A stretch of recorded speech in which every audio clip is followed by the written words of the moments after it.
Dream വ്ളോഗ്സിൻ്റെ ഇന്നത്തെ വീഡിയോയിലേക്ക് എല്ലാവർക്കും സ്വാഗതം കേട്ടോ. ഇന്ന് ഞാനിവിടെ ഉണ്ടാക്കണതേ നേന്ത്രപ്പഴം വെച്ചിട്ടുള്ള ഒരു എഗ്ലെസ് കേക്കാണ് ചെയ്യണത്. അപ്പോൾ അത് ഉണ്ടാക്കാനായിട്ട് നമ്മുടെ ഒരു മിക്സിയിലെ ജാറിലേക്ക് ഞാനിവിടെ ഒരു നേന്ത്രപ്പഴമാണ് എടുത്തിരിക്കുന്നത്. 1 കപ്പ് പഞ്ചസാരയും 1/4 കപ്പ് സൺഫ്ലവറിൻ്റെ ഓയിലും ചേർത്തിട്ട് നമ്മൾ നന്നായി അടിച്ചെടുക്കുക കേട്ടോ. ഈ മിക്സിയിലെ ജാർ എല്ലാവരുടെ കയ്യിലും ഉണ്ടാവുമല്ലോ. ഇനി ഇല്ലയെന്നുണ്ടെങ്കിൽ ഇത് മൂന്നും കൂട്ടിയിട്ട് നന്നായി ഉടച്ചെടുത്താൽ മതി കേട്ടോ. അപ്പോൾ ഇതേപോലെ നല്ല ക്രീം പരുവത്തിൽ നമ്മൾ അടിച്ചെടുത്തിട്ടുണ്ട്. അപ്പോൾ ഇങ്ങനെ ചെയ്യുമ്പോൾ നമുക്ക് കുറച്ചും കൂടി പണി എളുപ്പമാണ്. അപ്പോൾ പഞ്ചസാര വേറെ പൊടിക്കുകയോ ഒന്നും വേണ്ട. പിന്നെ നമ്മൾ കേക്ക് ടിൻ എടുത്തിട്ടുണ്ട് കേട്ടോ. ഞാനിവിടെ ഒരു 6 ഇഞ്ചിൻ്റെ കേക്ക് ടിന്നാണ് എടുത്തിരിക്കുന്നത്. നമുക്ക് കുറച്ച് ഹൈറ്റുള്ള കേക്ക് കിട്ടാൻ വേണ്ടിയിട്ടാണ് 6 ഇഞ്ചിൻ്റെ എടുത്തിരിക്കുന്നത്. അപ്പോൾ 7 ഇഞ്ചിൻ്റെ ആണെങ്കിൽ കുറച്ച് പരന്ന കേക്ക് കിട്ടും കേട്ടോ. പിന്നെ അതിൻ്റെ ഉള്ളിൽ നമ്മൾ അടിവശത്ത് മാത്രം ബട്ടർ പേപ്പർ വെച്ചിട്ട് പിന്നെ മൈദ തൂളി കൊടുക്കുകയാണ് ചെയ്തിട്ടുള്ളത് കേട്ടോ. പിന്നെ നമ്മൾ കേക്കിന് ആവശ്യമായിട്ടുള്ള മൈദ ഞാൻ 1.5 കപ്പ് മൈദ എടുത്തിട്ടുണ്ട്. അപ്പോൾ മൈദ ഞാൻ ആദ്യം അരിച്ചെടുത്തിട്ടുണ്ട് കേട്ടോ. അതിലേക്ക് 1 സ്പൂൺ ബേക്കിംഗ് പൗഡറും 1/2 സ്പൂൺ ബേക്കിംഗ് സോഡയും 1/4 സ്പൂൺ ഉപ്പും ചേർത്തിട്ട് നന്നായിട്ട് നമ്മൾ മിക്സ് ചെയ്തെടുക്കണം കേട്ടോ. കോഴിമുട്ട വെച്ചിട്ട് ചെയ്യുന്ന സ്പോഞ്ചാണെന്നുണ്ടെങ്കിൽ നമ്മൾ മൈദയുടെ കൂടെ ബേക്കിംഗ് പൗഡറും ബേക്കിംഗ് സോഡയൊക്കെ അരിച്ചെടുക്കണം കേട്ടോ. ഇപ്പോൾ എഗ്ലെസ് കേക്ക് ആയ കാരണമാണ് നമുക്ക് ഇങ്ങനെ ചേർത്തിട്ട് മിക്സ് ചെയ്തെടുക്കാൻ പറ്റണത്. പിന്നെ എൻ്റെ ഇളക്കൽ കാരണം കുറച്ചൊക്കെ താഴെ പോയിട്ടുണ്ടായിരുന്നു കേട്ടോ.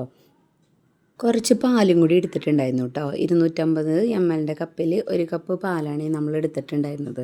ഇനി നമ്മുടെ കേക്കിൻ്റെ പണി ഏകദേശം കഴിഞ്ഞു എന്ന് തന്നെ പറയാം. ഇനി മൈദപ്പൊടി ഇട്ടിട്ട് മിക്സാക്കി എടുക്കുക വേണ്ടു കേട്ടോ.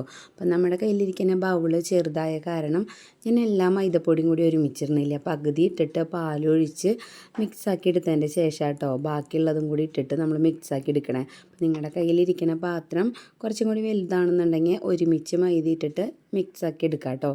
പിന്നെ നമ്മൾ ഈ സമയത്താണ് വാനില എസൻസ് ഒഴിച്ചു കൊടുക്കണത്. അപ്പോൾ ആദ്യം ഒഴിച്ചു കൊടുത്താലും കുഴപ്പമൊന്നുമില്ല കേട്ടോ. എഗ്ലെസ് കേക്കായ കാരണം ഈ സമയത്തായാലും ഒഴിച്ചു കൊടുത്താൽ മതി.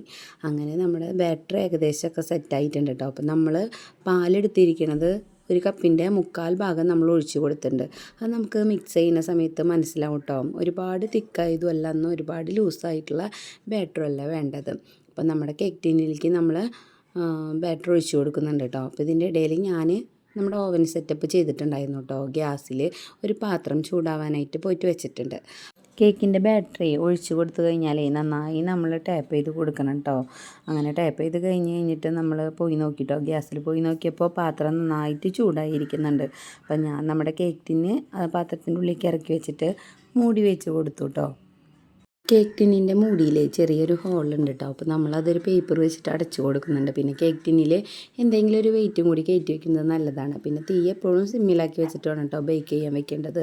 അപ്പോൾ ഒരു അരമണിക്കൂർ കഴിഞ്ഞ സമയത്ത് നല്ല സ്മെല്ല് വന്നപ്പോൾ ഞാൻ വന്ന് നോക്കിയതാണ്. അപ്പോൾ നോക്കിയപ്പോൾ ഉണ്ട് നമ്മുടെ കേക്കൊക്കെ സെറ്റായിട്ട് ഇരിക്കുന്നുണ്ട് കേട്ടോ. അപ്പോൾ സൈഡ് വശമൊക്കെ നന്നായിട്ട് ബേക്ക് ചെയ്തിട്ടുണ്ട്. അപ്പോൾ ആ നടുവശം നമുക്ക് കാണുന്നില്ല കേട്ടോ പാത്രത്തിൻ്റെ ഒരു മറ കാരണം. അപ്പം ഞാൻ എന്തായാലും തുറന്ന് നോക്കാമെന്ന് വെച്ചിട്ട് നമ്മൾ തുറന്ന് നോക്കിയിട്ടുണ്ടായിരുന്നു. അപ്പോഴാണ് അതിൻ്റെ നടുവശം മാത്രം ബേക്കാവാൻ കുറച്ചും കൂടി ഉണ്ടെന്ന് മനസ്സിലായത്. അപ്പോൾ നിങ്ങളിങ്ങനെ ബേക്ക് ചെയ്യുന്ന സമയത്ത് ഇങ്ങനെ കണ്ടാലും പേടിക്കൊന്നും വേണ്ട കേട്ടോ. അപ്പോൾ അത് കുറച്ച് നേരം കൂടി തീ സിമ്മിലാക്കിയിട്ടേ വെച്ച് കൊടുത്താൽ മതി കേട്ടോ. അപ്പോൾ നന്നായിട്ട് ബേക്കായി കിട്ടിക്കോളും. അപ്പോൾ നമ്മുടെ വെച്ചിട്ടുണ്ടായിരുന്ന ഗ്യാസ് അടുപ്പ് കുറച്ച് തീൻ്റെ പ്രശ്നം ഉണ്ടായിരുന്നു. അപ്പോൾ ഞാൻ തൊട്ടിപ്പുറത്തുള്ള വലിയ അടുപ്പിലേക്ക് വെച്ചിട്ടാണ് പിന്നെയുള്ള നേരം വെച്ച് കൊടുത്തിട്ടുണ്ടായിരുന്നത്. അപ്പോൾ നമ്മുടെ കേക്കൊക്കെ അത് അടിപൊളിയായിട്ട് ബേക്കായി കിട്ടിയിട്ടുണ്ട് കേട്ടോ. നമ്മുടെ കേക്ക് ബേക്കാവാനായിട്ട് ഒരു 40-45 മിനിറ്റിൻ്റെ അടുത്ത് വന്നിട്ടുണ്ട് കേട്ടോ. അത് പിന്നെ ഇത്തിരി ഹൈറ്റ് കൂടുതലുള്ള കേക്കായ കാരണമാണ് ഇത്ര ടൈം എടുത്തത്. കുറച്ചും കൂടി ഒരു 7 ഇഞ്ചാണെങ്കിൽ ഇത്തിരി പരന്ന കേക്കാണെങ്കിൽ കുറച്ചും കൂടി ടൈം വേഗത്തിൽ ബേക്കായി കിട്ടും കേട്ടോ. അപ്പോൾ നമ്മുടെ ബട്ടർ പേപ്പർ അടിയിൽ വെച്ചിട്ട് കൊടുത്തിട്ടുണ്ടായിരുന്ന കാരണം കേക്ക് ടിന്നിൽ നിന്ന് കേക്ക് പെട്ടെന്ന് ഇളകി വന്നു കേട്ടോ. അങ്ങനെ ഒരു ബേസിലേക്ക് ഇട്ട് കൊടുത്തിട്ടുണ്ട് കേക്ക്. അപ്പോൾ പിന്നെ പഴത്തിൻ്റെ കേക്കായ കാരണമാണ് ഈ ഒരു കളറൊക്കെ കിട്ടിയിരിക്കുന്നത്. എന്തെങ്കിലും സ്പെഷ്യൽ സാധനങ്ങൾ വെച്ചിട്ട് ഉണ്ടാക്കണ കേക്കാണെങ്കിൽ നമ്മൾ ആ സ്പെഷ്യലായിട്ട് ഇടുന്ന സാധനങ്ങളൊക്കെ ഒന്ന് ചെറിയ മക്കളുള്ള വീടൊക്കെ ആണെങ്കിൽ ഒന്ന് നീക്കി വെക്കണം കേട്ടോ. ഇവിടെ തന്നെ ഞാൻ 2 പഴം വെച്ചിട്ട് ചെയ്യാമെന്ന് വെച്ച കേക്കായിരുന്നേ. അപ്പം ഞാൻ പുറത്ത് പോയിട്ട് ഒന്ന് ഇങ്ങോട്ട് തിരിച്ച് വരുമ്പോഴത്തേനും ചേച്ചി അനിയത്തിയും കൂടിയിട്ട് ഒരു പഴമൊക്കെ എടുത്ത് പഞ്ചസാരയൊക്കെ ഇട്ട് കഴിക്കൽ കഴിഞ്ഞു. അങ്ങനെയാണ് കേട്ടോ നമ്മൾ ഒരു പഴം വെച്ചിട്ട് ഇന്നത്തെ കേക്ക് ഉണ്ടാക്കിയത്. അപ്പോൾ പഴം കഴിക്കാത്ത ചെറിയ മക്കളൊക്കെ ഉണ്ടെന്നുണ്ടെങ്കിൽ അതായത് ഇതുപോലത്തെ കേക്കൊക്കെ ഉണ്ടാക്കി കൊടുത്താൽ അവർ വയറ് നിറച്ച് കഴിച്ചോളും കേട്ടോ. നമ്മുടെ കേക്കിൻ്റെ ഉൾവശമൊക്കെ നല്ല അടിപൊളിയായിട്ടാട്ടോ ബേക്കായി കിട്ടിയിരിക്കുന്നത്. ചെറിയ പഴത്തിൻ്റെ കഷ്ണങ്ങളൊക്കെ അവിടെ ഇവിടെയൊക്കെ ആയിട്ട് ബേക്കായി കിട്ടിയിട്ടുണ്ട്. അത് നമ്മൾ കേക്ക് കഴിക്കുന്ന സമയത്ത് കഴിക്കുമ്പോഴും നല്ലത് തന്നെയാണ് കേട്ടോ. പിന്നെ കുറച്ച് വ്യത്യാസങ്ങളൊക്കെ ഉണ്ടാവേ, കോഴിമുട്ട വെച്ച കേക്കും വെക്കാത്ത കേക്കും തമ്മിൽ. പക്ഷേ ടേസ്റ്റ് യാതൊരു കുറവില്ല കേട്ടോ. പഴത്തിൻ്റെ കേക്കായ കാരണം തന്നെ പ്രത്യേക ഒരു ഫ്ലേവറും കൂടിയിട്ടുണ്ടായിരുന്നു. പിന്നെ നമ്മൾ കേക്ക് കട്ട് ചെയ്തൊക്കെ വെച്ചു കേട്ടോ. അപ്പോഴത്തേന് എൻ്റെ 2 മക്കൾ എൻ്റെ സൈഡിൽ വന്ന് കാണേ കേക്ക് ചോദിച്ചിട്ട് ഞങ്ങൾ 3 പേരും കൂടിയിട്ട് കേക്ക് കഴിച്ച് നോക്കിയിട്ടോ. അപ്പോൾ അടിപൊളി ടേസ്റ്റ് തന്നെയായിരുന്നു. പിന്നെ നമ്മൾ വീട്ടിലുണ്ടാക്കുന്ന കേക്ക് ആകുമ്പോൾ ധൈര്യമായിട്ട് മക്കൾക്ക് കൊടുക്കാമല്ലോ. അതിൽ നമ്മൾ വേറെയുള്ള സാധനങ്ങളൊന്നും ചേർക്കുന്നില്ല, കേടാവാതിരിക്കാനുള്ളതൊന്നും. അപ്പോൾ നല്ല കേക്ക് തന്നെയായിരുന്നു കേട്ടോ.